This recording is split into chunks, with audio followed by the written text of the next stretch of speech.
So, ayan guys, yung aming hapunan. Tuna mayo o tuna sandwich. Ayan. Palalamigin lang muna natin siya sa ref para mamaya pag nilagay sa tinapay, masarap-sarap.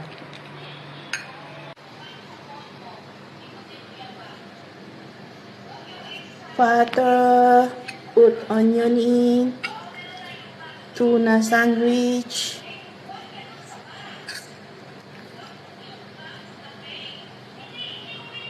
So, yan guys yung aking hapunan.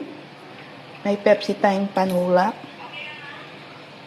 potato chips, tuna sandwich, at soft drinks. Ayan yung ating hapunan guys. Kain!